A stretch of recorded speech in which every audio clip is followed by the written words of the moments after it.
Bonjour, bonsoir à toutes et à tous.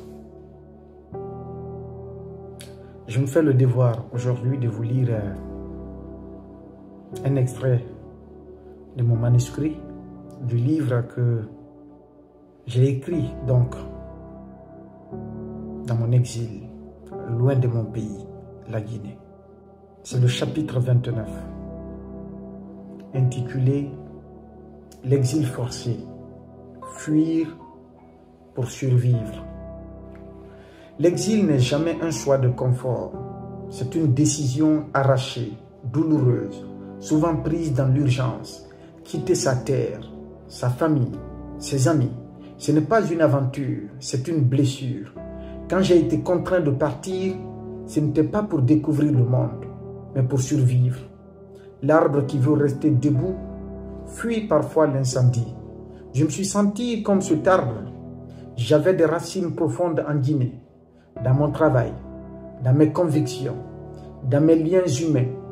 Mais le feu approchait, les menaces s'intensifiaient, les regards devenaient trop insistants, les pressions trop lourdes.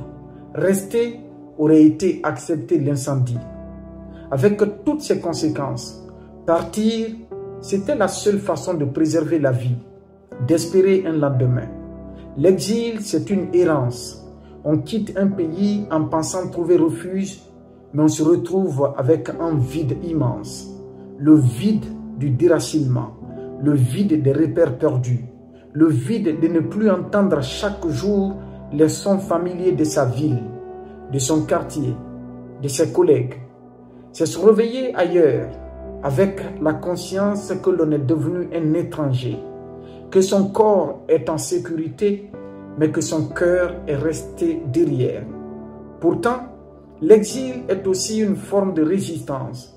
Fuir, ce n'est pas renoncer, c'est préserver la possibilité de continuer à témoigner, à écrire, à dire la vérité. Beaucoup avant moi ont connu ce chemin amer, intellectuels, artistes, opposants politiques, journalistes, activistes. Tous ont compris qu'il valait mieux sauver la voie quitte à perdre la patrie pour un temps. Ce que l'exil m'a appris, c'est que la liberté est parfois hors de ses frontières, que même loin, on peut rester présent, que l'absence géographique ne signifie pas l'oubli, mais une autre manière de se battre. J'ai fui pour rester debout. Et si un jour l'incendie s'éteint, mes racines sauront retrouver la terre qui m'a vu naître. Vivre caché, mais écrire encore. L'exil ne m'a pas seulement éloigné de ma terre, il m'a contraint à une existence clandestine, faite de prudence et de solitude. Vivre caché, c'est toujours regarder derrière soi, changer souvent de lieu, effacer ses traces, éviter les regards insistants. C'est apprendre à se fondre dans la masse, à taire son identité pour préserver sa sécurité. Tant que la bouche n'est pas cousue, elle peut encore crier. Malgré l'isolement et la peur, une chose n'a jamais pu être étouffée, ma voix. Même cachée, même traquée par l'ombre des menaces, j'ai continué à écrire, car écrire est devenu une nécessité vitale, une respiration. Chaque mot posé sur le papier est un acte de survie, un refus d'abandonner. On peut vivre dans l'ombre, mais tant que la bouche n'est pas cousue, elle peut encore crier. Écrire dans ces conditions, c'est écrire avec des blessures. Chaque phrase porte la nostalgie du pays quitté, l'inquiétude pour ceux restés derrière, la colère contre l'injustice. Mais c'est aussi écrire avec une lucidité nouvelle, loin de Conakry, loin de la pression quotidienne. L'esprit trouve parfois un recul qui permet de voir autrement. L'exil est douloureux, mais il donne aussi une autre profondeur au témoignage. Vivre caché, c'est exister dans un entre-deux, ni pleinement libre, ni totalement réduit au silence. Mais c'est dans cet entre-deux que la plume prend tout son sens. Car si le corps doit se protéger, la vérité, elle, continue de circuler. J'ai compris que tant qu'il me restait un stylo, un clavier, une feuille, je pouvais encore participer à ce combat. Écrire, même dans l'ombre, c'est refuser l'effacement. C'est dire à ceux qui veulent imposer le silence qu'ils n'y arriveront pas. Car la vérité n'a pas besoin de lumière pour exister. Elle chemine dans les mots et tôt ou tard, elle éclate au grand jour. Entre peur, foi et détermination. L'exil, les menaces, la solitude, tout cela installe la peur comme une présence permanente. Peur de l'inconnu, peur d'être retrouvé, peur pour les proches restés au pays. La peur est humaine et je ne l'ai jamais niée. Elle accompagne chaque pas, chaque décision, chaque mot écrit. Mais céder à la peur serait accepter la défaite. La nuit peut être longue, mais le soleil finit toujours par se lever. C'est dans ces ténèbres que la foi devient un refuge. Foi en Dieu, foi en la justice, foi en l'idée que la vérité finit toujours par triompher du mensonge.